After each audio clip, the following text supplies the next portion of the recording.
Hello, folks, and welcome to History's Devils, a podcast journey through the lives of murderers, charlatans, psychopaths, and shitheels.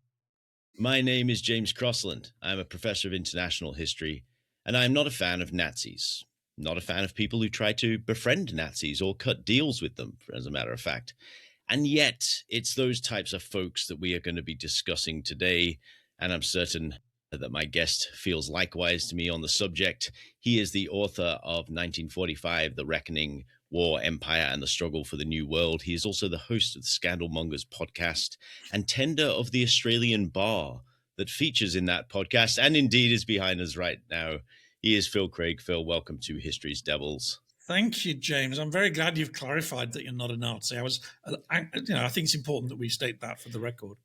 In these troubled times, it is kind of a thing that you sort of have to say, I'm afraid. It's just where we are, you know, that's the deal. So, Phil, when I say the phrase peace party to you, what are you thinking of there? What's a peace party?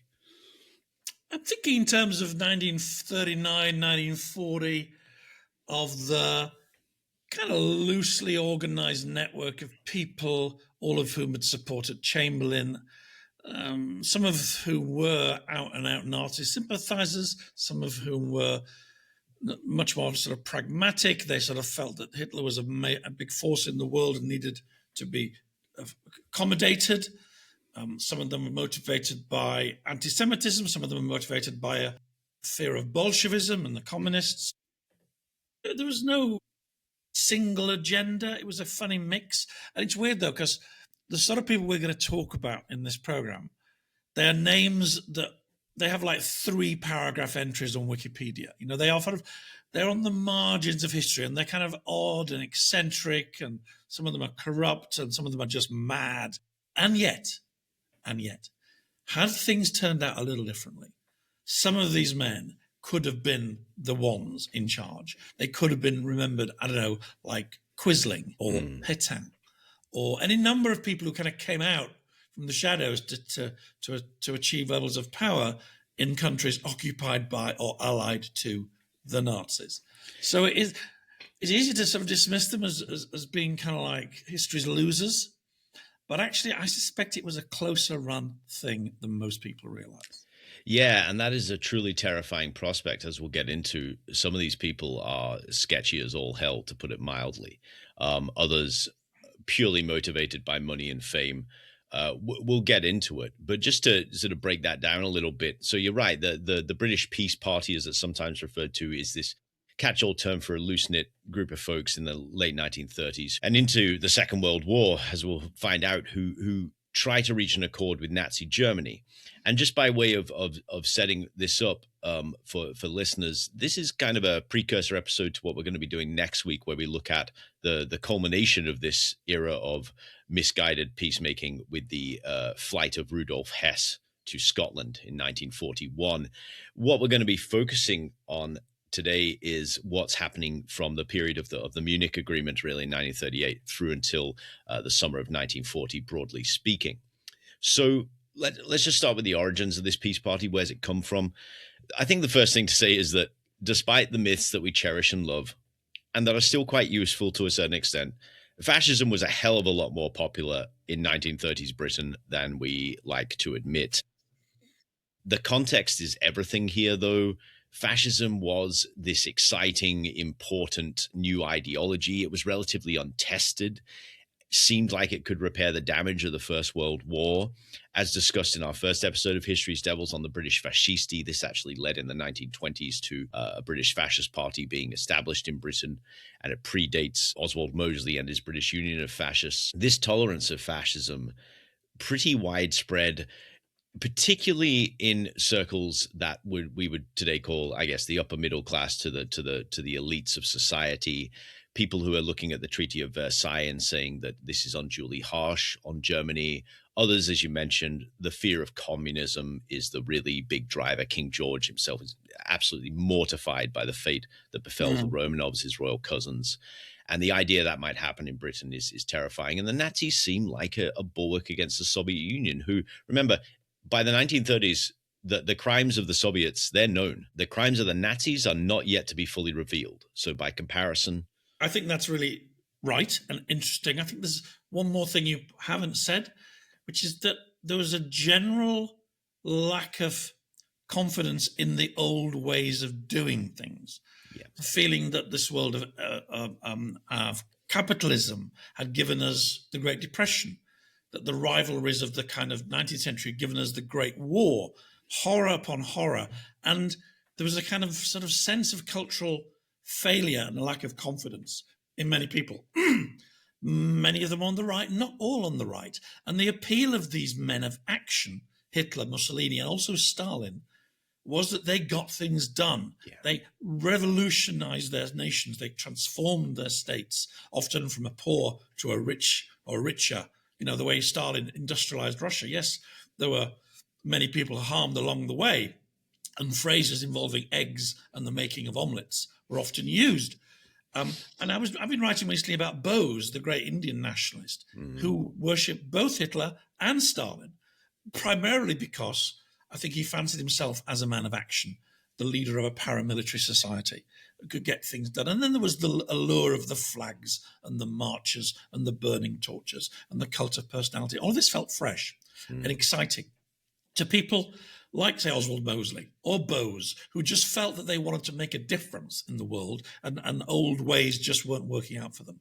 So, yeah, in and amongst the anti-Semites and the outright fascists, there were a lot of people who were kind of open to persuasion that this was the way to go. And yes, critically, nobody really knew quite how bad the Nazis were going to be.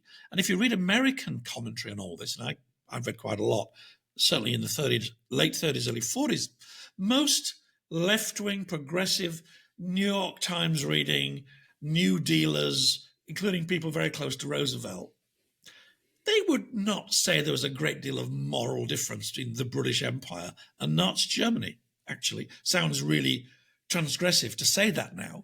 But at the time, a lot of people thought like that. Yeah. Yeah, it's that desire for the person who can provide the snappy answers to complex questions and just cut through all the faff and change the world, presumably for the better. So in regards to Germany, there's some folks who form what's going to become the wellspring in many respects of the British Peace Party in 1935. They're called the Anglo-German Fellowship.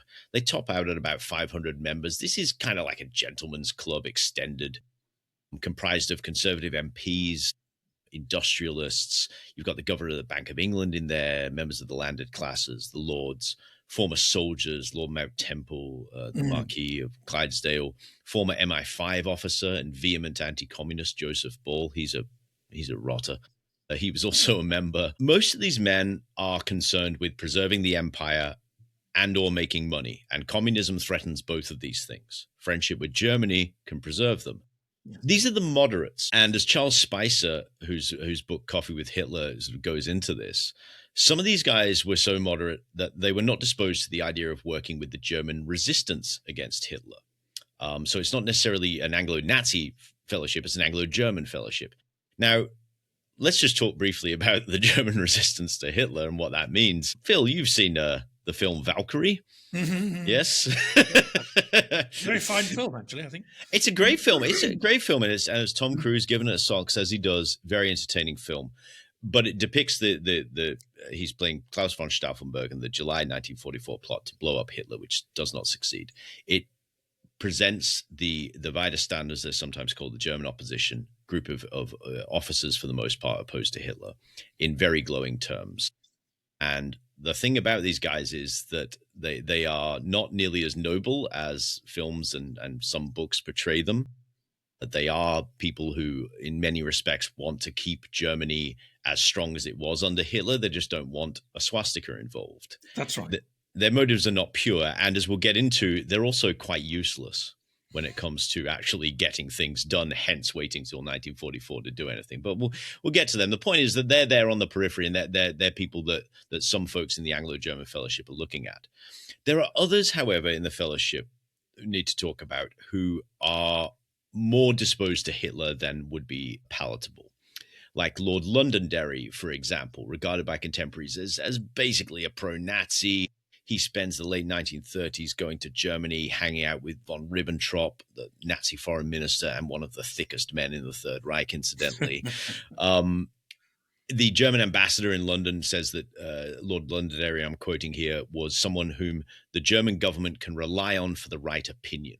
So when Hitler's remilitarizing the Rhineland in 1936, annexing Austria in 38, extorting the Sudetenland out of Neville Chamberlain in September 1938 via the Munich Agreement, Londonderry's the cheerleader for all this. He's the guy putting it out in the Lords, putting it out in the press, saying, "Oh, this is all jolly good stuff, and let's just back Hitler." And it's not really till 1940 that he says he starts to realize, well, hang on a minute, maybe I've done wrong here. But still, this guy is monumentally feckless. Even after 1940, when bombs are raining down on London, he's still got a porcelain SS figurine displayed on his mantelpiece that was given him by Ribbentrop or some other bastard.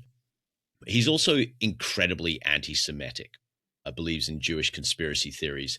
And the same is true of another Anglo-German Fellowship member, the Duke of Buccleuch, who was Lord Steward of the Royal Household, quite close to King George's youngest son, Prince Henry, very close also to the man who would assume the throne after King George's death, that being Edward VIII.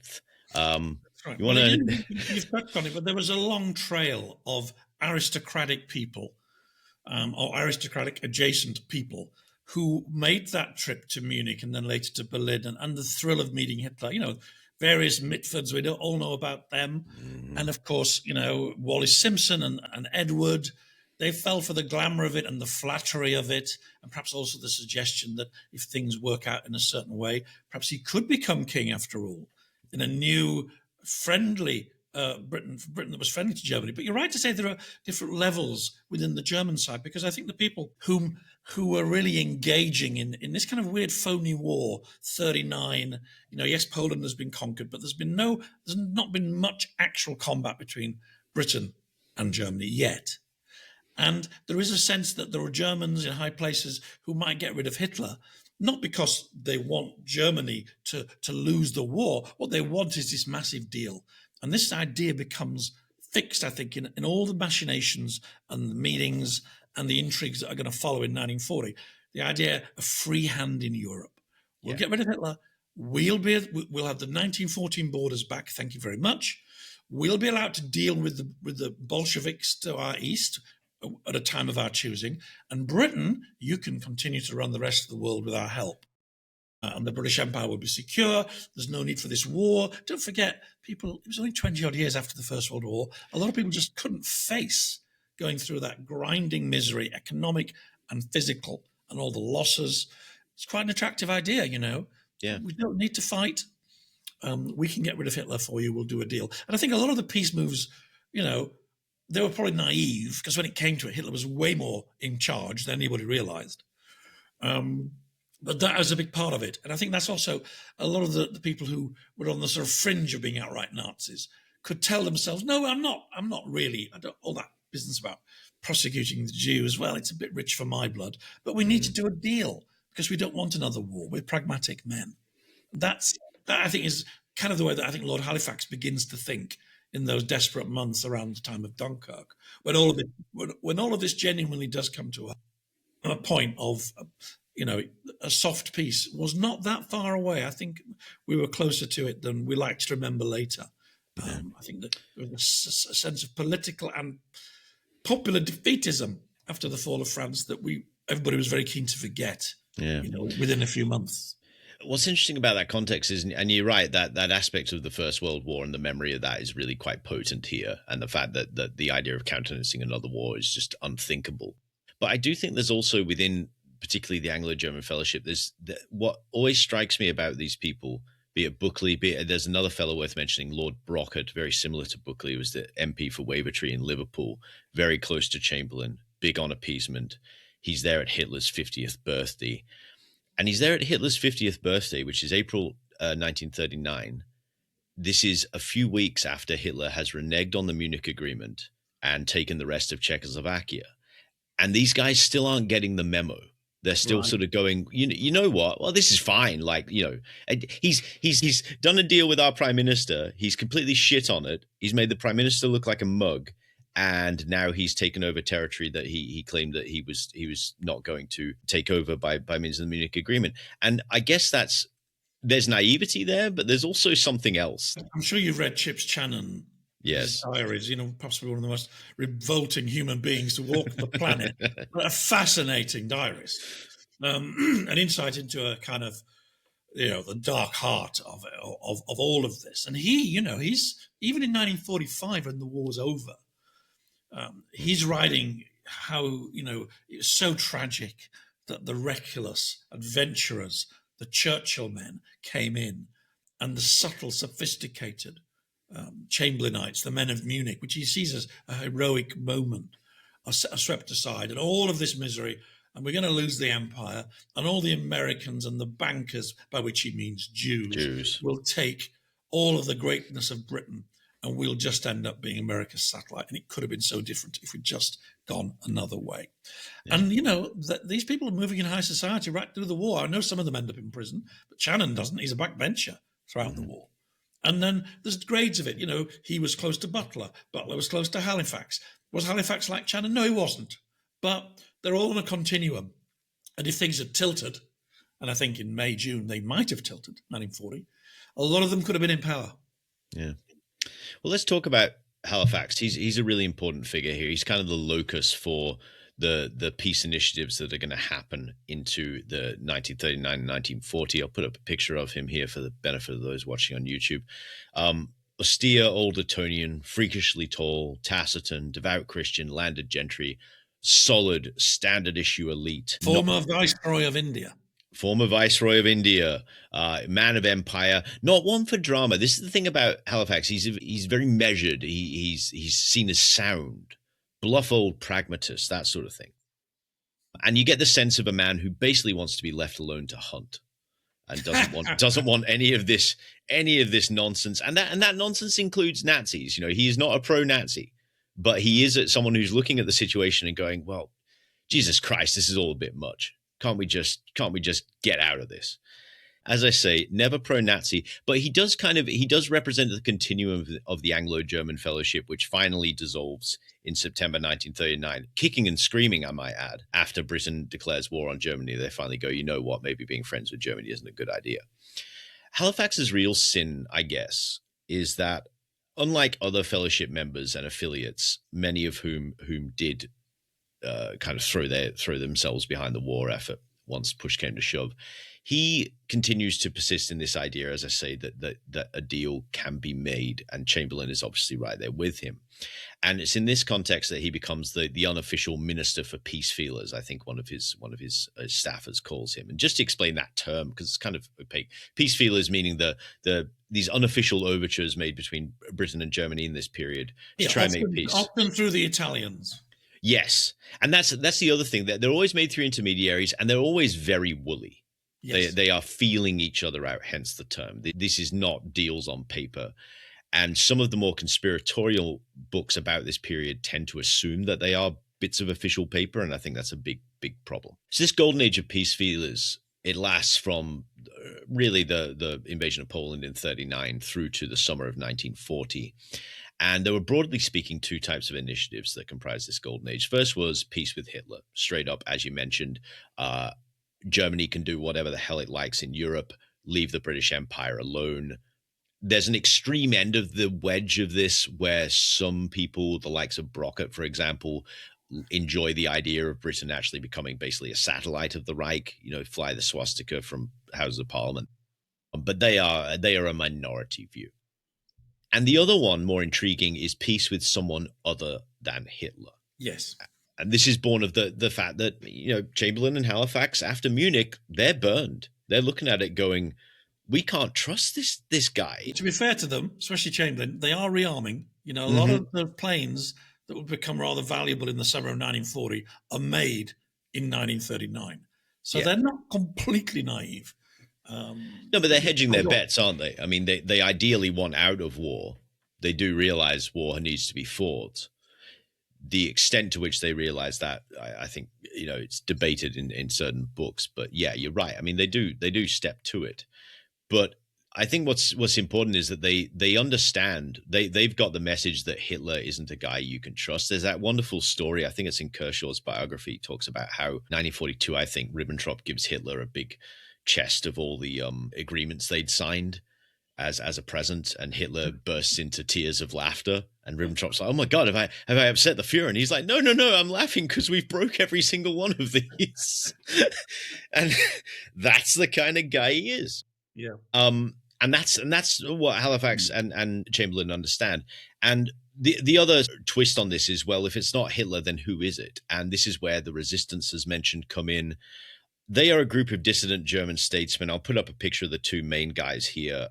Hans Oster, the deputy head of the Abwehr, German military intelligence, and Ludwig von Beck, former chief of the German general staff, stepped down in 1938 because of disgust with Hitler. And these guys are using, well, out of this sort of loose resistance, there's two fellows, Theodor and Erich Kort, who are used by them as intermediaries, and they are entertained by Halifax even at number 10 Downing Street in 1939. They're shuttling back and forth, peddling this idea that, well, we'll overthrow Hitler and we'll put, I don't know, Beck in charge or something like that, and we'll make peace with Britain and everything will be apples. And the two problems with this, as mentioned, is one, these guys are not liberal democratic types. They are quite insistent in their terms that, yeah, we'll make peace, but we're keeping Austria. We're keeping the Sudetenland. We're keeping the stuff we've taken. Don't be ridiculous.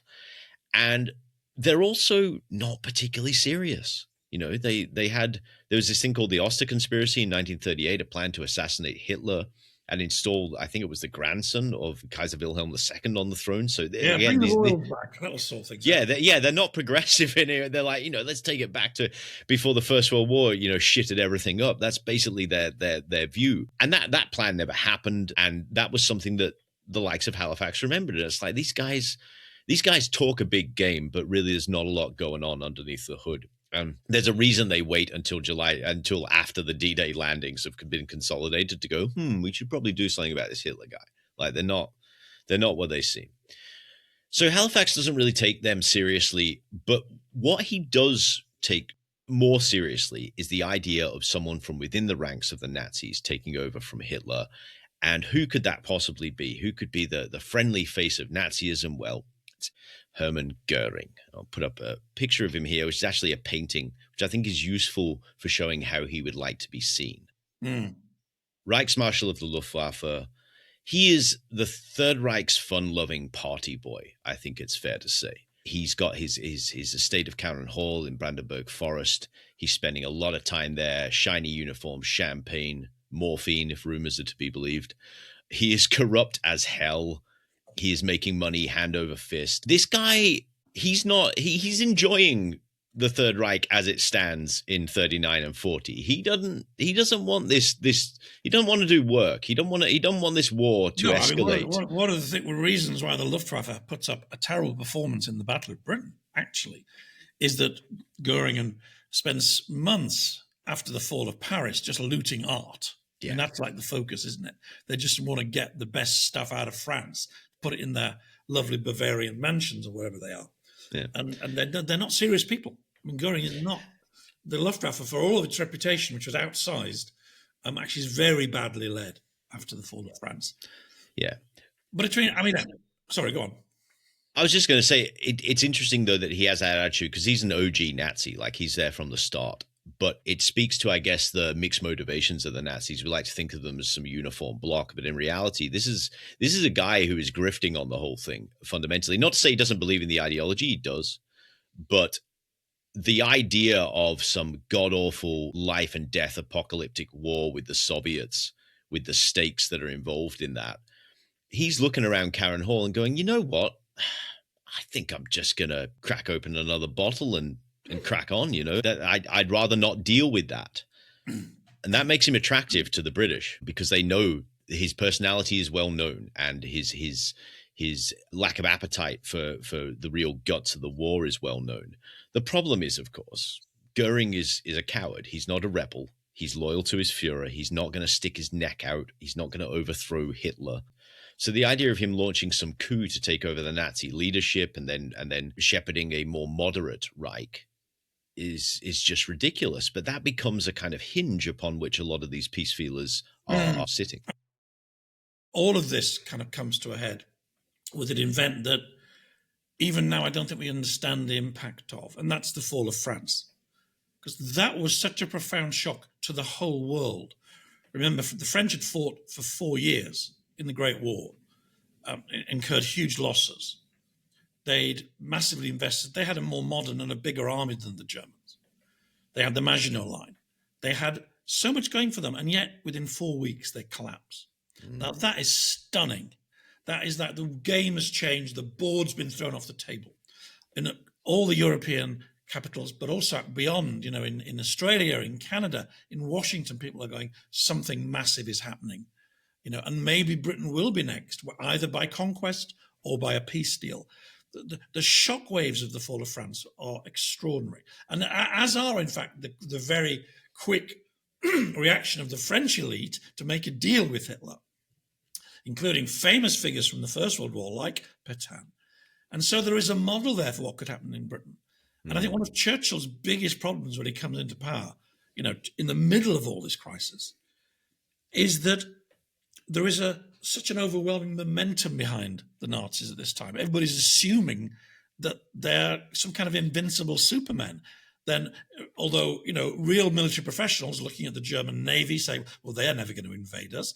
Real military professionals looking at the Luftwaffe say, well, that's not a force that's going to do a strategic bombing offensive. But that wasn't the point. The point was people were really scared. And people around Halifax, when these peace feelers come in May, June, are positing the idea of national bankruptcy, U-boat blockade, terror bombing, which was one of the great fears of the 30s, terror bombing of the cities, mass panic, psychological breakdown. Do we really want to go there? And the French only lasted 4 weeks. How long can we last? And for me, Churchill's great achievement of his life, really, was in those few months, turning that mood around within his cabinet. And don't forget, he was pretty much outnumbered. He needed the Labour Party to give some backbone to the ones who wanted to fight on. And his own MPs, they don't really start cheering him until July, August. There's a lot of muttering about who is this man? He's got a checkered history. He drinks too much. He's romantic. He's a warmonger. Is he really the right man for the job? And he's not secure, I don't think, until well into the summer. And all this comes to a head, and he has to face them down and then spread a message of hope into his party and into the country. And that's really why the sort of all that peace, the peace initiative, the peace offensive of May, June runs into the sands. Sorry, I'm rushing ahead, but that to me was to understand the totality of the experience of being in Britain. You really have to understand the shock of the fall of France. Yeah. But even before that, though, there's an assumption that, no one assumes that France is going to collapse as it does. This is even before Norway happens, to be honest. There's still this sense that that the escalation that is happening can be de-escalated quickly. And that the means of doing that is through diplomacy. And this is the thing that always strikes me. And again, this is the gift of hindsight.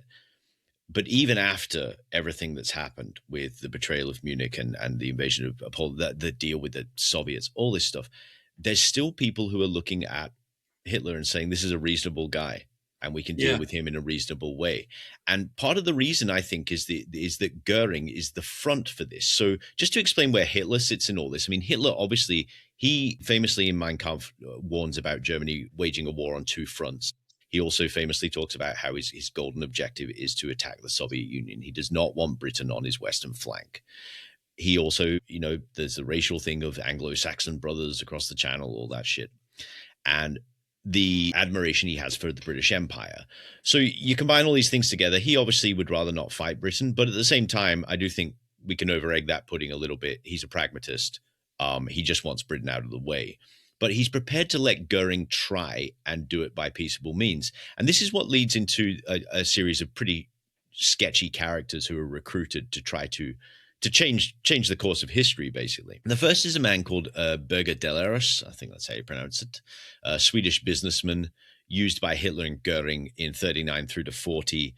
And he's peddling this idea of let's keep Hitler in power, make peace between Britain and the Reich, which, as mentioned, is somewhat of a non-starter for Halifax. There's a couple of questionable things about this guy. First of all, he thinks Goering is, and I'm quoting here, a man of trustworthy nature with strength of character.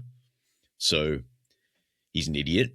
Yeah. The second thing about Delors is he lied his ass off at the Nuremberg trials under cross-examination about the extent of his knowledge of Hitler's plans to invade Poland.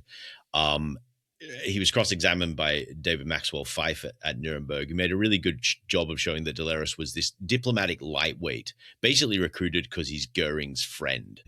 He does seem to have been motivated chiefly by money, and this is going to be a recurring theme with these people. It's about ending the war so that their business isn't disrupted in many respects.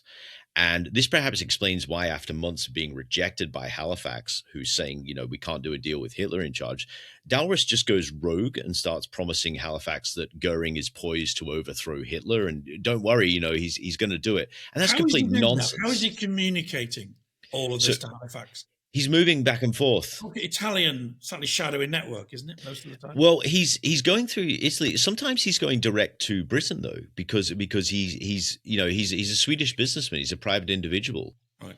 He's neutral. Yeah. So he's able to shuttle back and forth, and that's the reason. I mean, that neutrality is really important, because the second guy who is used by Goering, who is taken slightly more seriously by Halifax, is another Swede, a guy, Baron Bunde, who arrives at the Foreign Office building in December 1939. And he's actually got a proposal from Goering, which says, we'll return some Polish land. We will grant a new form of autonomy for the Czechs within the Reich, in return for a shit ton of money from the British government as compensation. Now, this seems, to Halifax, is like, wow, they've actually budged on some stuff here. This seems like a real deal. Here's the problem. It looks like Delors just went completely off script and just made this up, because when he goes back to Goering and says, oh, Halifax has responded well to these proposals, Goering immediately, through another emissary, the Bishop of Oslo, Norway, puts the word to Halifax saying, under no circumstances will we return one iota of land from Poland or Czechoslovakia. So he shuts that down immediately. And again, it's that thing of, like Delors, Bund seems to be this guy who fancied himself a diplomat of great skill, so much so he could basically make up German foreign policy and etch his name into the history books as the guy who stops the Second World War. It's fame, notoriety, money. That's the motivator, which leads us to the main guy I want to talk about here, who is a fascinating individual who doesn't get talked about enough. As you said at the top, a lot of these guys, small Wikipedia entries, footnotes in histories of the Second World War. But this man, I think, is really the kind of, he embodies the spirit of this era of peace feelers. And this is a man named James Lonsdale-Bryans. I'll put up a picture of him here. Somewhat Musk looking. It's the first thing I note of the picture of him. There's something of a Chamberlain in him as well, I think. Yes, you're right. There's a bit of that going on. Upper class, gay, very snobbish. Yes. Obsessed with, connections to aristocracy and money, rather dismissive of the poor. Very. And, Channon famously wouldn't travel on the underground because it was full of people who voted for him. They smelt bad. And that was, it's amazing that people still walked among us in the middle of a war for democracy and self-determination and the rights of man. But there they are, still living those lives. And Lonsdale is cut from the same cloth, I think, as Channon in that respect. Completely. But maybe actually more of a fantasist. Well, that's the key here, because he skirts that edge of being a toff who's not a toff. So, who aspires to, at least. So he's born in 1893, well-to-do background. His father was an artist, relatively well-to-do. He's educated at Eton. He's this recognizable sort of posh boy grifter. And I'm going to quote from his MI5 file. They opened a file on him. It's quite extensive for reasons that will become apparent. So this is a 1942 report, which gives you some flavor of the man. Bryans came to our notice first in 1939 when we had a report from Singapore that he had tried to gate crash the Penang Club on the strength of his old Etonian tie. Excellent. He was described as poorly dressed and dirty in appearance. He is now well dressed and comfortable in appearance. He claimed then to be losing what little money he had due to these dreadful democratic times. He said that he was in entire sympathy with Hitler and that the British did not understand Germany. He appeared to be a keen student of politics. He described himself as a writer and was engaged in redrafting a book on evolution that had already been published in Germany. And this is the key line here. Everything that has happened since in connection with this man tends to establish the truth of the report from Singapore. So he is that guy, drunkenly crashing clubs in Singapore, saying, I'm an important person. I went to eat, and oh, by the way, Hitler's pretty cool. Yeah. And he has this Italian link, doesn't he? He has this.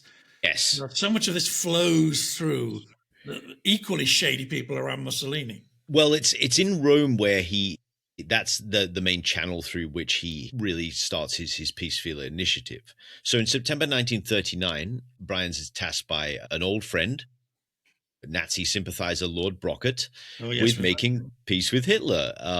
Again, because everyone's coming up with their own emissaries, right? And Brockett sees him and goes, well, he's a good guy. He's on side. Also through the old Etonian channels, he's in contact with Halifax. And Halifax, who is getting a little desperate, He meets Halifax, doesn't he? They actually have a meeting. And Halifax, at first, he's like, maybe we can use this guy. I think later he realizes he's kind of off the scale. But no, I think initially he's open to it. Yeah. Again, first impressions, you can imagine maybe he scrubbed up for the meeting, but eventually the true colors shine through. And Halifax, who, for all of his faults, is not a dumb man, I think he sort of sees eventually this guy is the grifter that he clearly is. But that takes time. And initially he backs him. Halifax gives him permits to travel to Rome to meet people whom Lonsdale-Bryans believed could get him in contact with movers and shakers in Berlin. And this is where it gets a little complicated, because Lonsdale-Bryans was a pro-Nazi, but he actually ends up, his most solid contact is with a member of the German opposition, a diplomat in Rome named Ulrich von Hassel. And it's to him that Lonsdale-Bryans makes a pitch which doesn't seem to have come from either Brockett or Halifax. Again, like Bund and Delaris before him, he's going rogue.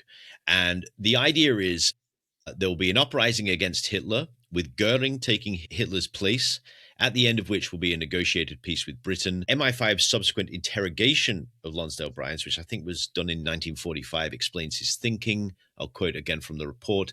The interrogation threw a somewhat different light on Bryans' activities. His idea was a world in which Germany would be the dominant power in Europe and that Britain should be in a similar position outside Europe. So it's that old dynamic, but here he's layering an uprising of some description against Hitler, with Goering spearheading it. Like you said, he's a fantasist. What makes this even sketchier is that Bryans tells von Hassel, and anyone else he encountered, to be honest, that he was an official emissary of His Majesty's government. So no subtlety there. My orders come straight from the top. This is from Neville Chamberlain. This is perhaps from the king himself. I'm a royal emissary. And as we've said before, the German resistance, quite naive. Ulrich von Hassel takes him at his word, and they start pinging ideas back and forth. That old German resistance policy. Well, in this circumstance, obviously, even with Goering in charge and peace made with Britain, we have to retain Poland, Austria, and the Sudetenland. There's a lot of ambiguity also over if it's not Goering, then who? Is it Oster? Is it Beck? Basically, what we've got in these two men, von Hassel and Lonsdale-Bryans, is two men just engaging in fantasy battles of dim-wittery with each other. It's all just being made up, acting as if they are representing sort of real entities.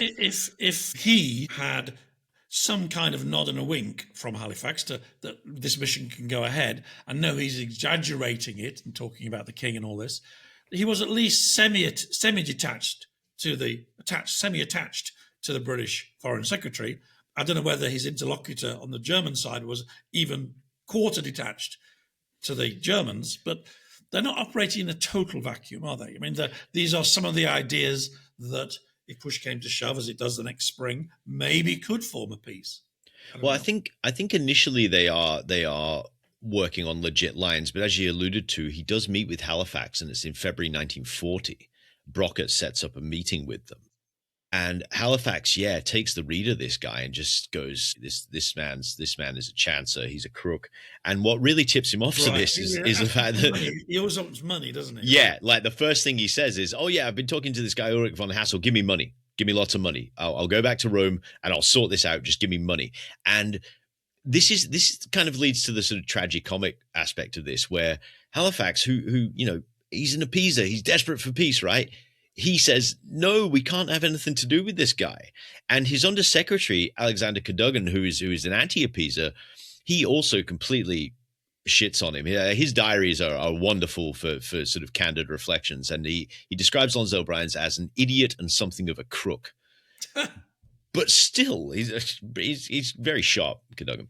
But still, Lonsdale-Bryans persists under the guise of being an official envoy for some months, travels to Arosa in Switzerland to meet von Hassel. Even as the invasion of Norway is happening in April 1940, they're both still saying, yep, we're going to do this. Goering takes over, or Beck takes over, or I don't know, the guy in the floating in the clouds takes over. I don't know. Someone takes over. Hitler's going to be deposed. This idea that Hitler's on the cusp of being overthrown is quite ridiculous at this time as well. Like, just conceptually, it seems very off. Enjoying success after success, isn't he? Yeah. Winning every battle. It's crazy. Yeah. He's if there's a time when he's got the confidence of the people around him, it's this time. He seems like Mr. Untouchable, and more so, as you said, particularly after the fall of France, when he seems like Mr. Invincible. Yeah. But that's when, as you mentioned, Churchill becomes prime minister, and one of his first orders of business is to put a bow on the peace feelers, and he actually sends out edicts to people saying, look, we're not listening to people anymore. Now, beneath the surface, again, not to dent the myth too much, but Churchill does keep his ears open to ideas, and I think that is through Italy, isn't it? The peace feelers that are being put forward at this time. He does still say, look, we're open to listen. I'm not sure in his heart of hearts if he ever could have countenanced going with it. I'm not sure on that. But officially, at least, he says we are done with peace feelers. But the thing about Lonsdale-Bryans is he persists. He ignores these orders. And in June and into October, we're going into the Battle of Britain. It's after even when the Blitz is happening and cities are being leveled. He's talking about trying to get Hitler to come to Switzerland for peace discussions with him one-on-one. The FO sends out warnings to all of its embassies saying, if this guy goes through your doors, eject him immediately. Well, he's now flirting with treason, isn't he? I mean, completely. He is potentially, he could have been in all sorts of trouble because he's now going way above and beyond any possible official support.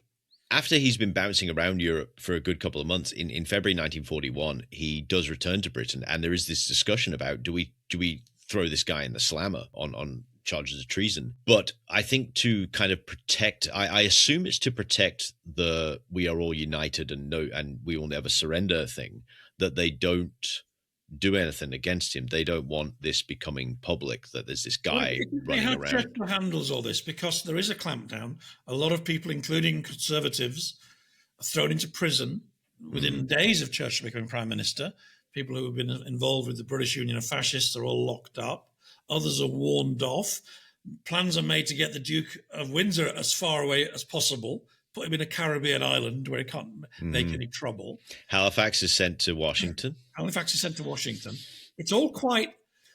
You see, this is the thing that always fascinated me about this moment, because we just assume, because there are conservatives, there's Labour, but Halifax and Chamberlain and Churchill, they're like different moral universes. I mean, they'd spent the previous decade fighting tooth and nail on this very issue. And Churchill had been exiled, really to the far reaches of the party for going on and on and on about Hitler. And, you just want to fight another war, Winston, you just never quite got over the disappointment of Gallipoli, did you? You're just an old fool. And actually, had World War II never happened, that's probably how Churchill would be remembered. Oh, completely. But suddenly here's his moment. And yet he's coming into a party that is very, very divided about what they think of him. And even his own, you mentioned Cadogan's diaries. I mean, Colville, who becomes very loyal to Churchill. His diaries are amazing. He's heartbroken. Why are we putting this man Churchill in? Is this some desperate last throw of the dice to bring in this old relic, this drunken fool who's never made a good decision in his life?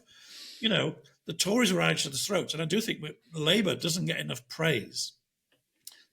They're also divided because, don't forget, Stalin is allied to Hitler at this moment. And a lot of the trade unions, the more militant ones, are like, well, why are we fighting against Comrade Stalin?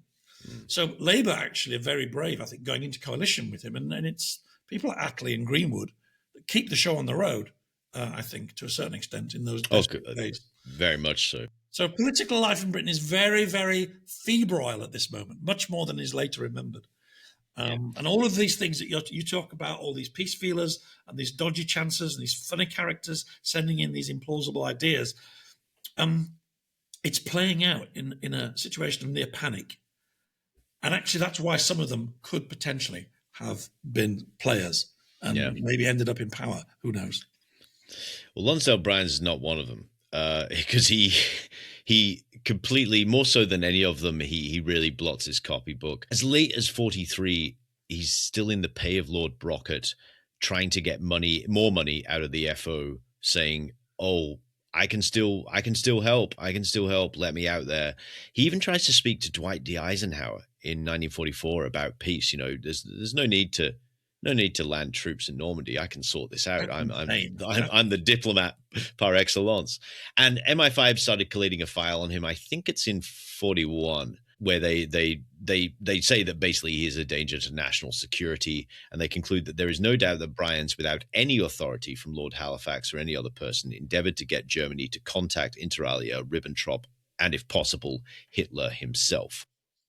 So in other words, he's this guy who carves out a pseudo diplomatic space in this period that you're talking about, where everything is up in the air, everything is uncertain. There's panic. Is he involved in any way with the whole Pritz affair? Because no, that, because I think that's in one sense Halifax's perhaps final roll of the dice.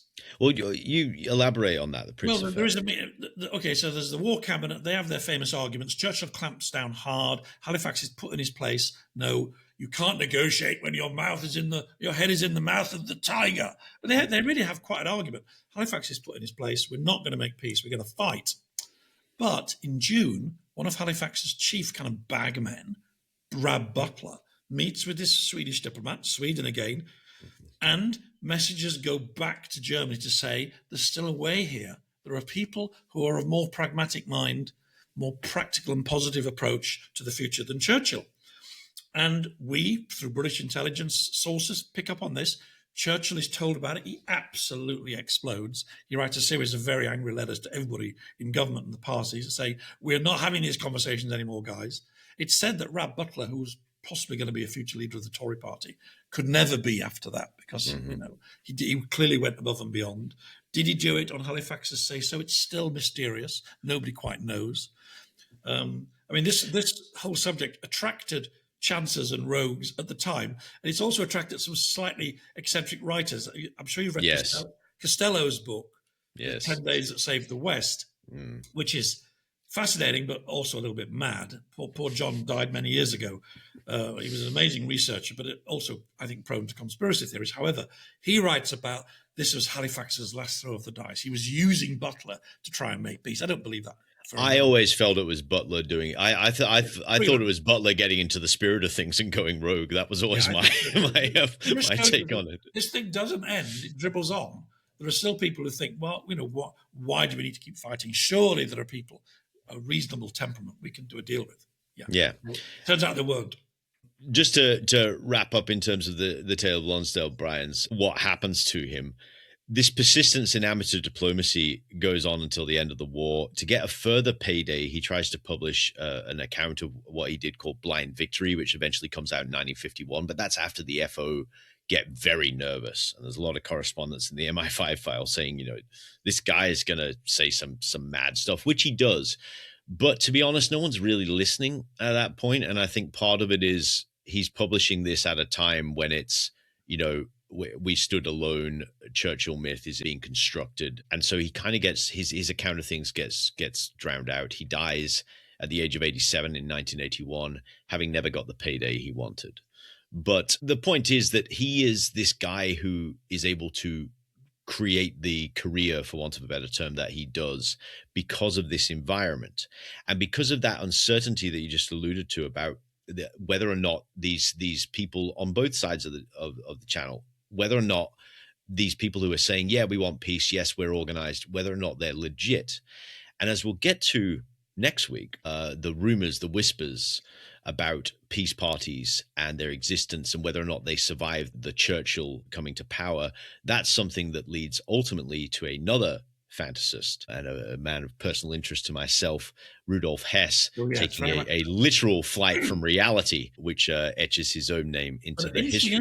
This idea that somehow made its way to the higher reaches of power in Berlin, that somewhere, perhaps in a misty Scottish castle, there are these aristocrats who are sympathetic to Germany and who will help bring this awful war to an end and will understand us and let us have our, our place in the sun. We're sitting happily with the British.